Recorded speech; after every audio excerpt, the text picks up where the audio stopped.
ஏற்கனவே மதிப்புக்குரிய துணை பொதுச் செயலாளர் சிடிஆர் அவர்களும் தேர்தல் மேலாண்மை பொதுச் செயலாளர் ஆதவர்ஜுனா அவர்களும் சொல்லியிருக்கிறார். நானும் தெளிவாக சொல்கிறேன், திமுகவை வீழ்த்த மக்கள் சக்தியோடு தான் நாங்கள் கூட்டணி வைப்போம்.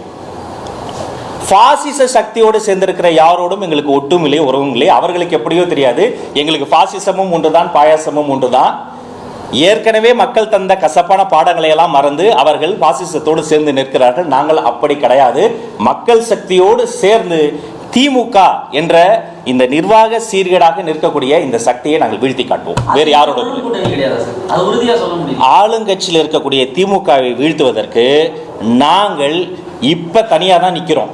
எங்களுடைய ஆட்சியிலும் பங்கு, அதிகாரத்திலும் பங்கு என்ற அந்த கொள்கை முடக்கத்தை ஏற்றுக்கொண்டு திமுக பாஜகவை தவிர மீதி இருக்கக்கூடிய எல்லா காவையும் சேர்த்துக்கங்க, யார் வந்தாலும் வரவேற்க கதவுகள் திறந்திருக்கிறது. ஆனால் அந்த கேள்விக்கு பதில் சொல்ல வேண்டியவர்கள் அவர்களினுடைய வார்த்தைகளை நான் சொல்ல முடியாது. மக்கள் சக்தியோட கூட்டணி வைக்க தயார் அப்படிங்க. யார் அந்த மக்கள் சக்தி? மக்கள் தாங்க, வாக்காளர் தாங்க. தேர்தல் அதிகாரி கொடுத்திருக்கக்கூடிய டேட்டா படி ஆல்மோஸ்ட் 6 கோடி பேர் இந்த வாட்டி ஓட்டு போட போறாங்க. அதுல புதிய வாக்காளர்கள் சற்றொப்ப 1.5 கோடி பேர்.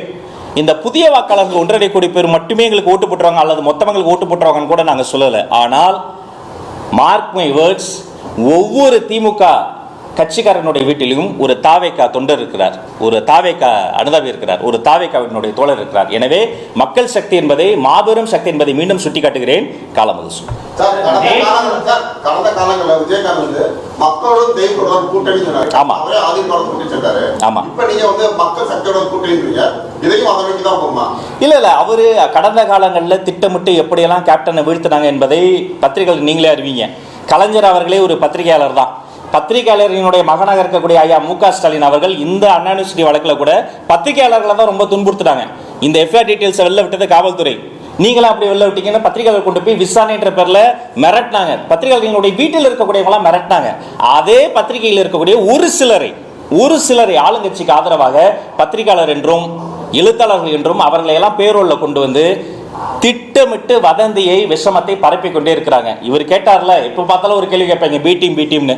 2021 எங்க அண்ணா தயாநிதி மாறன் மக்கள் நீதி மையத்தை பாஜகவின் பி டீம்னு சொன்னார் 2021. இன்னைக்கு அந்த மக்கள் நீதி மையத்திற்கு திமுக எம்பி சீட் ஒதுக்கி இருக்கு. அப்ப நான் சொல்லவா, பிஜேபி பி டீமுக்கு திமுக சீட் ஒதுக்குதுன்னா அப்ப திமுகவும் ஆர்எஸ்எஸும் உண்மையிலேயே கூட்டணி, உண்மையான பி டீம் அவங்க தான் அப்ப நானும் சொல்லலாம். நேற்று முடித்த காலான்னு சொல்லிட்டு சேகர் பாபு, அதே மாதிரி விஜய் யாருன்னு தெரியாதுன்னு சொல்லிட்டு துரைமுருகன் உள்ளிட்டவர்களாம் விமர்சனம் வைக்கிறாங்க. நேற்று முளைத்த காளான், அப்புறம் குழந்தைன்னு அர்த்தப்படுற பச்சா அப்படிலாம் அமைச்சர் சொல்றது எங்களை பயன்படுத்தி ஐயா துணை முதல்வர் உதயநிதி அவர்களே அவங்க சொல்றாங்களோன்னு எனக்கு ஒரு சந்தேகம் வருது. அதெல்லாம் அவர் அப்படி பேசக்கூடியவர், அவருடைய ரசிகர் தான். ஆனா அவருடைய வார்த்தைகளே சொல்லணும்னா எங்க தலைவர் பச்சானா அப்புறம் அண்ணன் உதயநிதி சோட்டா பச்சா. அவருடைய வயதிற்கு, அவருடைய முதிர்ச்சிக்கு அவர் இன்னும் கொஞ்சம் நல்லா பேசலாம். மிக உறுதியா சொல்லிடுறேன். ஆமா, அது அவருடைய விருப்பமா இருக்கும். என்னுடைய எக்ஸ் தளத்திலேயே நான் அதை தெளிவுபடுத்திட்டேன். அது அவருடைய விருப்பமா இருக்கலாம். ஆனா எங்களுக்கு பாசிசத்தோடும் பாயாசத்தோடும் உறவில் இருக்கக்கூடிய யாரோடும் எங்களுக்கு நட்பும் இல்லை, எதுவும் இல்லை. எங்களுக்கு அங்க வேலையே இல்லை.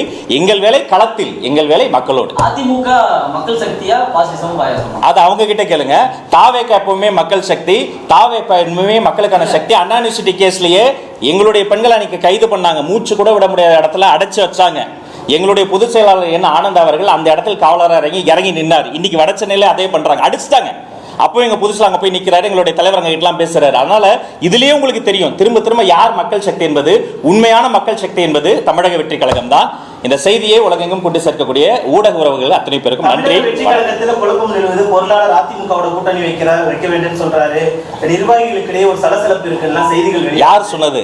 கதை திரைக்கதை வசனம்னு புள்ளி அவர் பேரை போட்டுக்கங்க. நல்ல கற்பனை, அது மிக ஒற்றுமையா இருக்கிறாங்க எல்லாரும். வீட்டுல தாவேகாவோட ஓட்டு ஒரு ஓட்டாவது இருக்குன்னு சொன்னது.